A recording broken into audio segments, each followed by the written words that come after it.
Hello, it's been a while, hasn't it? I'm Adam Pacitti from Cultaholic Wrestling, and I'm having an absolute mare here today, to be honest. I can't get the news notes printed off. The printer's not working. I don't know what's up with that. I don't know how to do the fancy After Effects thing. I'm on my own here, if you can't tell. I don't know how to do the fancy After Effects thing. You know where we read the 3 headlines and it comes up and it looks all nice? Not a clue. So, major backstage heat on top AEW star. We'll tell you who in a little bit. New Japan stars heading to Impact Wrestling. We'll tell you who in a little bit. And we've got the original plans for one of the matches at Elimination Chamber 2021. We'll reveal those in a little bit too. Let's do the stories. So yeah, we are kicking things off with some major backstage heat news on a top AEW superstar. We are talking about Sammy Guevara, again, unfortunately. So this is a report from Slam Wrestling, who have said that Sammy Guevara has got big backstage heat over a proposed angle with Impact Wrestling, and it's with the big dog himself, not Roman. Tony Khan is super pissed off, apparently. So the quote is, according to a source with knowledge of the situation, AEW star Sammy Guevara has landed in hot water with AEW over an Impact angle. AEW owner Tony Khan is not pleased with Guevara after he voiced complaints about a planned storyline which would have brought Guevara into the ongoing interpromotional angle with Impact Wrestling. It continues, the source reports to Slam Wrestling that after this Wednesday's episode of AE Dynamite, which saw Guevara quit the Inner Circle, of course, Chris Jericho floated the idea of Guevara appearing on Impact. He pitched the idea to Khan, who contacted Impact about writing Guevara into an angle at the last minute. Impact's first take on things was rejected, but a second idea was given the green light by Khan. But Sammy Guevara, not happy about it, apparently. Not happy. By the time Guevara arrived in Nashville, he received a message from Jericho advising him to return home and not to head to Impact shooting location. After all is said and done and the smoke is cleared, AEW management is apparently concerned that Guevara's actions may have possibly hurt their relationship with Impact Wrestling, because he said that he wasn't very happy with the creative and he didn't really fancy doing it. He turned up, he was going to do it, and then they sent him home. And it's worrying, isn't it? Because Sammy Guevara, just an unbelievably talented wrestler. He's got bucket loads of charisma. He's really, really good in the ring. But this isn't the first time that he's gotten himself a bit of backstage heat. Obviously, the comments, the joke that he made about Sasha Banks caused him to be suspended from Impact Wrestling. And this is his, I guess, his second strike now. I don't know if you can call it that. But I wouldn't be too worried personally about the relationship between Impact Wrestling and AEW for something like this. To me, this doesn't seem huge.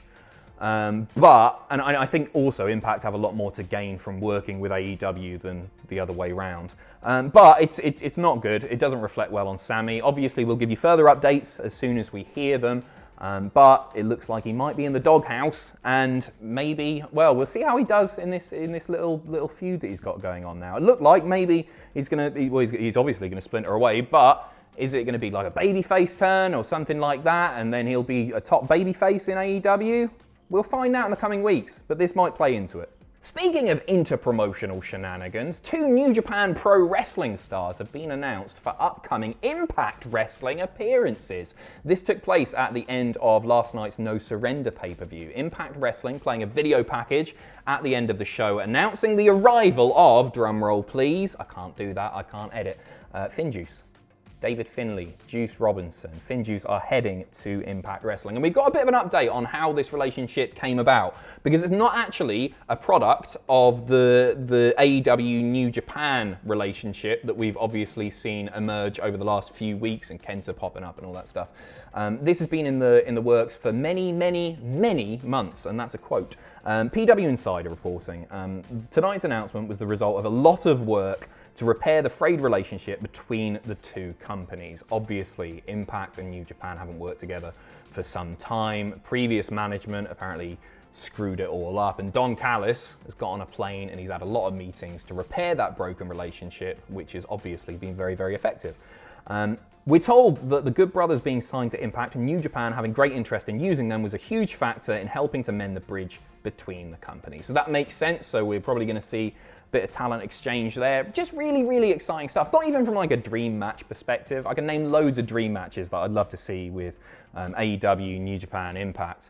But it's just really refreshing to see top promotions working together, and it creates some very, very unpredictable television. Like the Kenta thing was amazing, but it feels like that's just the start of it. Nobody knows what's going to happen next. Well, Don Callis probably does, Tony Khan as well. You know what I mean? You know what I mean? It's some very, very exciting TV. So stay tuned, I guess. Stay tuned. Yeah, stay tuned. Next up, we've got a note on the original plans for one of the matches at the Elimination Chamber pay-per-view. This regards the SmackDown Elimination Chamber match. So it was announced on Friday night on SmackDown, if you've not seen it.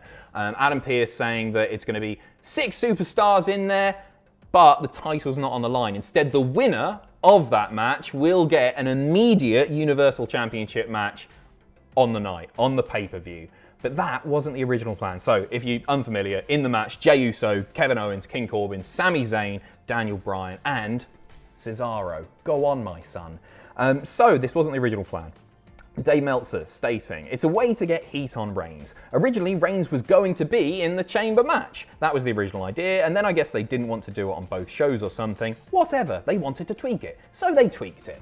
What he's referring to there is that they didn't want to do the same style match with the title on the line on both the red and blue brand side of things. Obviously, Drew McIntyre defending his WWE title in the Elimination Chamber match. They didn't want to do the same thing twice. And I actually think that makes a tremendous amount of sense because it's going to put a hell of a lot of heat on Roman Reigns because Roman's coming in there fresh as a daisy and he's going to batter somebody who's already been locked in the most hellacious structure that isn't Hell in a Cell in wrestling.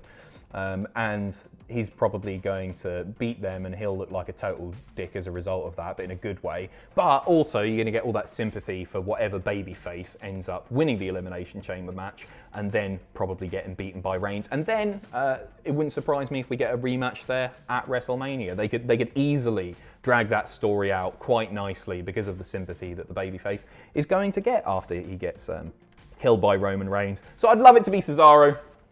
I really, really would. It wouldn't surprise me if they go all the way with Owens at this point.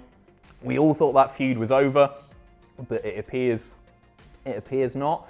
But I know some people are fed up of it.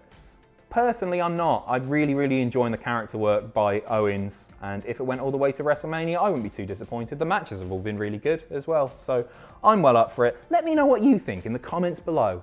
And finally, big news on the independent scene, sort of. Progress Wrestling returning next week on the WWE Network. Progress Wrestling have announced 2 new chapters, Chapter 104 and 105. So Chapter 104, Natural Progression, debuting at 8 p.m. GMT next Saturday on the 20th. And it features all 4 quarterfinals of the Natural Progression Series 7, as well as featuring matches with reigning unified Progress champion Cara Noir and Millie McKenzie and Gene Money on the card. Also, the Natural Progression tournament featuring some names that you may be familiar with, you may not. There's a few young up-and-comers, right? That's the idea. Danny Black, Big Guns Joe, Man Like DeReiss, Ethan Allen, Elijah, Luke Jacobs, Kid Lycos II, and Warren Banks, all involved. And then you've got Chapter 105, Bring the Thunder, featuring the first ever female Thunder Bastard match. So that's one to look out for as well. You can watch it on the WWE Network now, and it's really punk rock. So get involved. Before I go, I'm doing a stream tonight. That's why I'm here early. So come and join me for NXT TakeOver live reactions at 11:30 GMT, not BST. I'm on form. I've had a few weeks off. Give me a break. Hope you're well. Enjoy yourself. Hopefully see you tonight. Take care. All the best. Bye.